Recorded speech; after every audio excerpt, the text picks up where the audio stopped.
کچھ لوگ ہیں جن کے بارے میں اللہ کہتا خلطوا عملا صالحا وآخر سیئا، میرے کچھ بندے ایسے ہیں کبھی نیکی بھی کر لیتے ہیں کبھی گناہ بھی کر لیتے ہیں۔ یہ اللہ تعالیٰ قرآن میں خود بتا رہا ہے کہ میرے کچھ بندے ایسے ہیں، کبھی بڑے نمازی بن جاتے ہیں کبھی مسجد کا راستہ ہی بھول جاتے ہیں،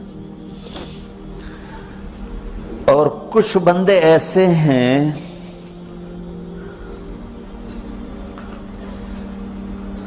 جنہوں نے جب سے آنکھ کھولی ہے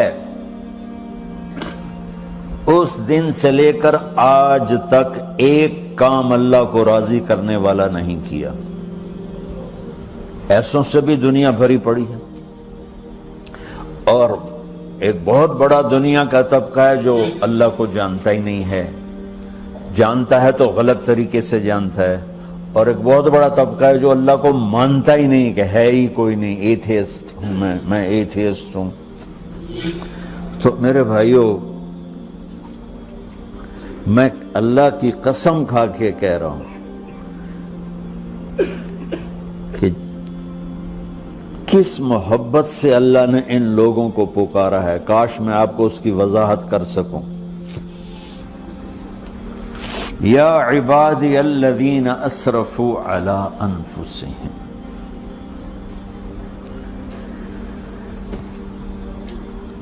مجھے اپنے بیٹے پر بھی غصہ آتا ہے تو میں کہتا نکل جا، تو میری اولاد ہی نہیں ہے۔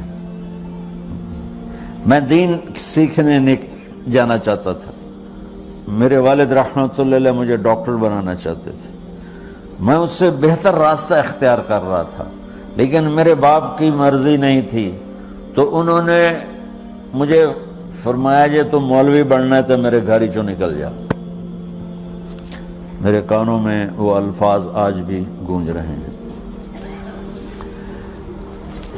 وہ میرے خالق نہیں تھے، میرے والد تھے، خالق تو میرا اللہ ہے، اور میں اللہ کی فرمان برداری کا ایک کام نہیں کرتا ہوں، اللہ کی فرمان برداری کا ایک کام نہیں کرتی مرد عورت، ٹھیک؟ تو اللہ کو غصہ اس حساب سے آنا چاہیے کہ بدبخت ہو، بے غیرت ہو، شرم نہیں آتی تنوں ڈوب کے مر جاؤ۔ میں قربان جاؤں، اللہ کہتا ہے یا عبادی، او میرے بندو۔ یہ پتہ کن کو کہہ رہا ہے؟ جو تبلیغ کرتے ہیں، جو علم پڑھتے ہیں، جو یہ بچے کی طرح مصلی پہ نماز پڑھاتے ہیں، جو میری طرح ممبر پہ بیٹھ کے دین بیان کرتے ہیں، جو راتوں کو اٹھ کے تہجد پڑھتے ہیں۔ میرے بندو،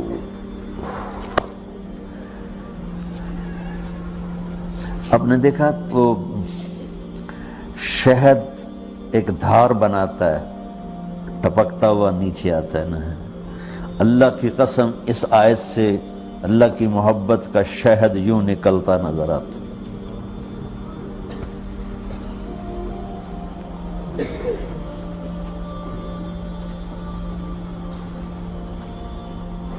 یا عبادی، اللہ کو کہنا تھا اوے نافرمانو، کہنا یہ چاہیے تھا جو آگے لفظ میں بتاؤں گا نا، پھر آپ کو خود بخود میری بات واضح ہو جائے گی۔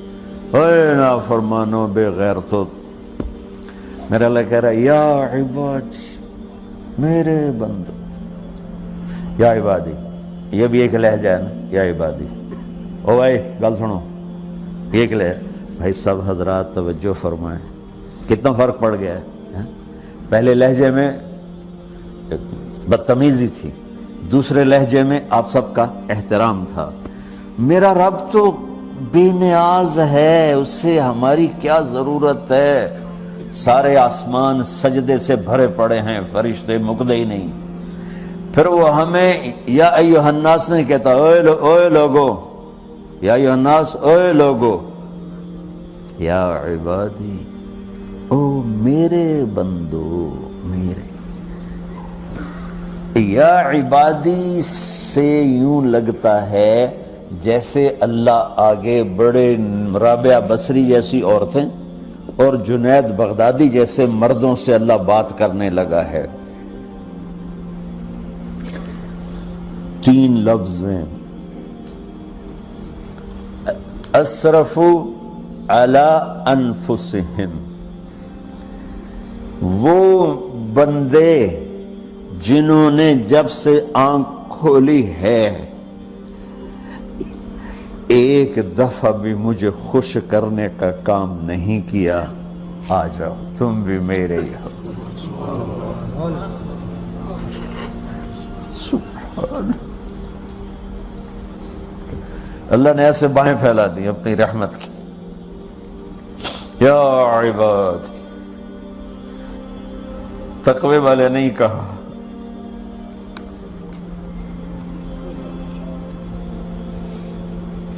روزے والے نہیں کہا، پردے والی عورتوں کو نہیں کہا، حلال کمانے والے، تہجد پڑھنے والے، علم پڑھنے والے۔ علا علا علا کا مطلب یہاں بہت طاقتور ہے، عربی کے حرفوں کا بھی مطلب ہوتا ہے۔ علا کا یہاں مطلب ہے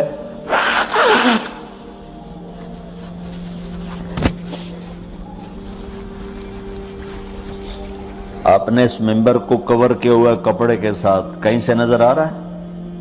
بولو، کہیں سے نظر آ رہا ہے؟ اس کو علا کہتے ہیں۔ اللہ کیا کہہ رہا ہے کہ جنہوں نے اتنے گناہ کیے ہیں کہ ان کا جسم گناہوں میں ڈوب گیا ہے، وہ نظر ہی نہیں آتا ہے، صرف اوپر گناہ ہی گناہ نظر آ رہا ہے، نافرمانیاں نظر آ رہی ہیں، ان کا اپنا وجود اس میں نظر ہی نہیں آ رہا۔ اللہ کہہ رہا ہے یا عبادی، تو تسی بھی میرے ہی ہو، آ جاؤ آ جاؤ۔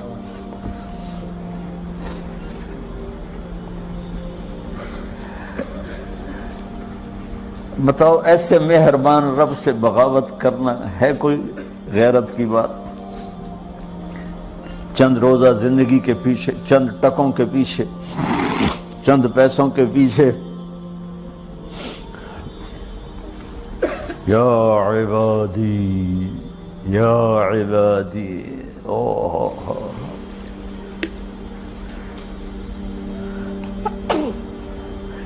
ایک اور حدیث آپ کی برکت سے یاد آئی بڑے زمانے کے بعد، اور وہ بھی یاد آ گئی، بیچ والا سناؤں گا بعد میں۔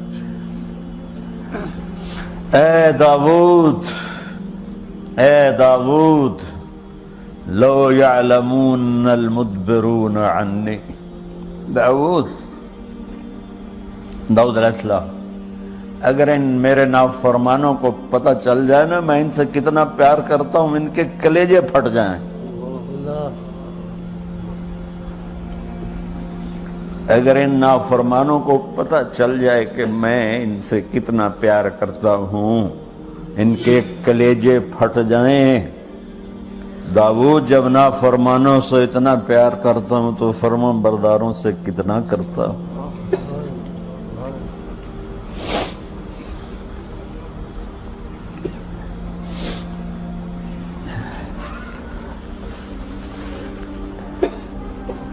آگے بات کیا کی ہے کہ ساری دنیا نے تمہیں جہنمی بنا دیا ہے، تسی پکے دوست کے تھوڑی بخشش کوئی نہیں، لیکن میں تمہارا رب جس کی تم نے زندگی میں ایک دفعہ بھی نہیں مانی، میں تمہیں خوشخبری دے رہا ہوں، لا تقنطوا من رحمت اللہ، میری رحمت سے نا امید نہ ہونا، میرے در پہ آ جانا۔ ان اللہ یغفر الذنوب جميعا انہ هو الغفور الرحیم، تم میرے در پہ آ جانا، تمہارا آنسو نکلے نہ نکلے، ایک ہائے مجھے کہہ دینا، ہائے اللہ مجھے معاف کر دو، تو کیسے معاف کروں گا تمہیں؟ کہ تمہارے جسم پر مچھر کے پر کے برابر بھی گناہ کا نشان نہیں چھوڑوں گا۔ اور کتنے گناہ لے کر آؤ میرے پاس جو ہم کر ہی نہیں سکتے۔ میرا رب کہتا ہے لو بلغت ذنوبک عنان السماء، کہ یہ ہے گلاسگو کا فرش، یہاں سے گناہوں کو اٹھا اور پوری زمین کو بھر دے، 24,000 کلومیٹر زمین کو بھر دے گناہوں سے، پھر زمین میں جگہ نہیں رہی تو اب گناہ کے اوپر گناہ ڈال، پھر اس جیسے بوری کے اوپر بوری ڈالی جاتی ہے جب ٹرالا بھر جاتا ہے، گناہ کے اوپر گناہ ڈال، پھر گناہ کے اوپر گناہ ڈال، پھر یہ تہ یوں یوں یوں بڑھاتے بڑھاتے میرے آسمان کی چھت کو لگاتے۔ ارے تم کیا سمجھو بھئی آسمان یہ نیلا ہے؟ یہ نیلا تو سورج کا رنگ ہے۔ آسمان کو تک تو کوئی سائنس پہنچ چکی ہے، نہ کوئی علم پہنچ سکتا ہے، نہ کوئی انسان، وہ اتنی اونچائی پر ہے۔ اور میرا رب کہہ رہا ہے کوئی عورت کوئی مرد اتنے گناہ کرے، یہ اعلیٰ کا بتا کہ زمین سے اٹھا کر آسمان کی چھت کو لگائے، ساری دنیا کے مفتی مہریں لگا کے فتویٰ دیں گے جہنمی ہے، بخشش کوئی نہیں، برباد ہو گیا، اس کے ساتھ کھانا پینا بھی بند کر دو، بائیکاٹ کر دو۔ اور اللہ کہتا ہے میرا بندہ صرف ایک باری آکھیں یا اللہ معاف کر، میں ساری معاف کر دوں، 100 باری نہیں، 100 دی تسبیح نہیں۔ ہم سے جو ناراض ہو جاتے ہیں کتنی منتیں کرواتے ہیں راضی ہونے کے لیے، ایک دفعہ معافی مانگنے پر کبھی کسی نے معاف کیا؟ نہ ماں معاف کرتی ہے، نہ باپ، نہ بیوی، نہ خاوند، نہ بھائی، نہ دوست، اور باتیں بھی چھوٹی چھوٹی ہوتی ہیں۔ اور میرا اللہ کہہ رہا ہے کہ یہاں سے لے کر آسمان کی چھت تک تیرے گناہ ہوں اور تو صرف آدھی زبان سے کہہ دے یا اللہ معاف کر دے، کہ میں سارے معاف کر دوں۔